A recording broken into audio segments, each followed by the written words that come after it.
Hey and welcome to the MX5 guide on Oulton Park International. Compared to past seasons, this track feels completely different.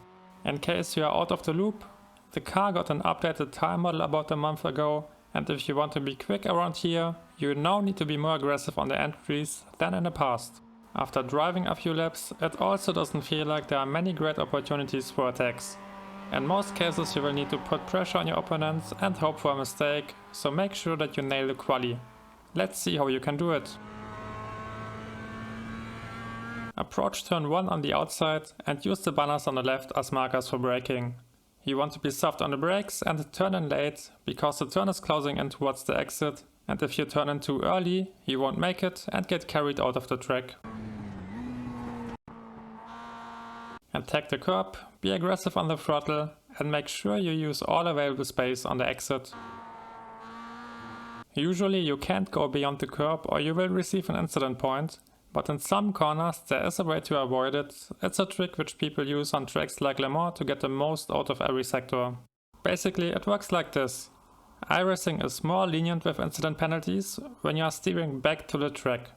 When you keep your wheel locked to the right while you get off the track, you can swing a bit further out without getting penalized.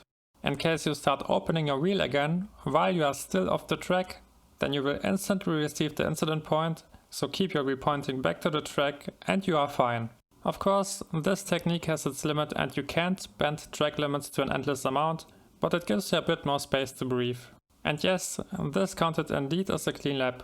You can check it for yourself and download the telemetry or practice against my ghost car. The files are on the community Discord, the link is in the description down below.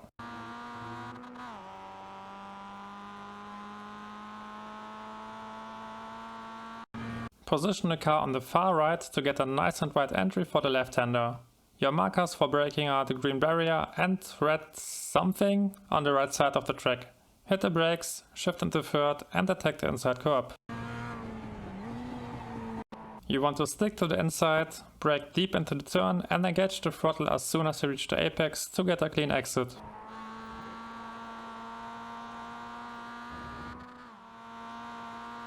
We got another fast turn coming up. Stick to the right, lift shortly before you start turning in and attack the inside curb again.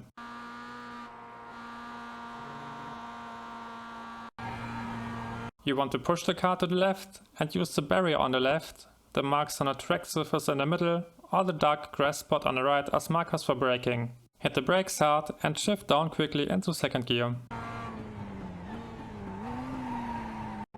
Brake deep into the turn, and this is the only mistake in my lap which cost me about a tenth. I got carried a bit away. Ideally you want to stick to the curb on the inside.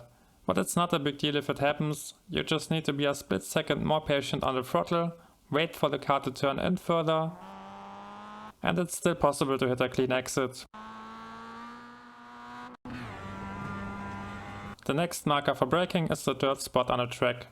2 chicanes are coming up, and I'm calling this sector the parking lot, because similarly to a narrow parking lot, you want to navigate closely around the barriers like you would do it around parking cars. For this to work, it's important that you don't take any risks and don't overdrive the car on the entries.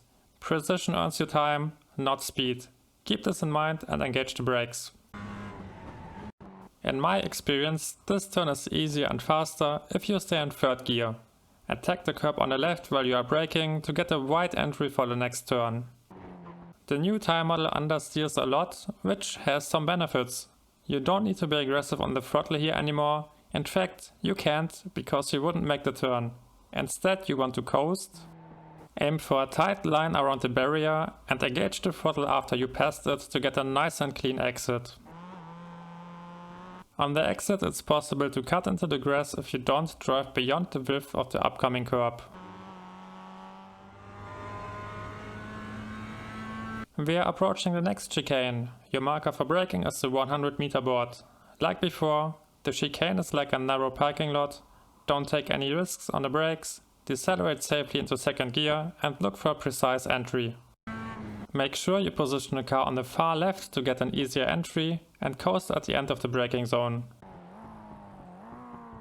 Attack the inside, aim for a tight line around the barrier and engage the throttle to push the car to the right. Engaging the throttle rotates the car, which gives you a wider and cleaner entry into the next left-hander. You don't want to brake, just lift briefly to hit a last tight run around the barrier. You made it! The last important thing is to keep pushing the car to the left to prepare a nice exit out of the sector. So stay on the throttle, hold your wheel tight and push to the left until you are close to the line. At this point we have a quick transition. Lift briefly before you turn in, use the dirt spots on the track for orientation to find the upcoming curb on the inside and attack it.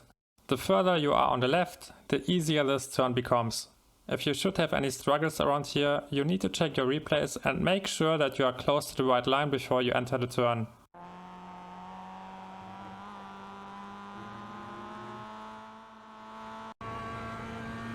A double right-hander is coming up. Use the dirt line on the track as marker again and tap the brakes when it ends. Shift into third gear and aim for a tight entry.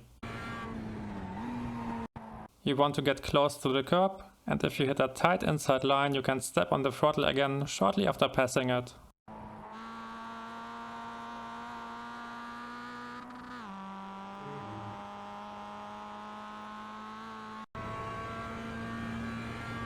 I know it's hard to see, but there's a subtle kink in the white line which I'm using as marker for braking.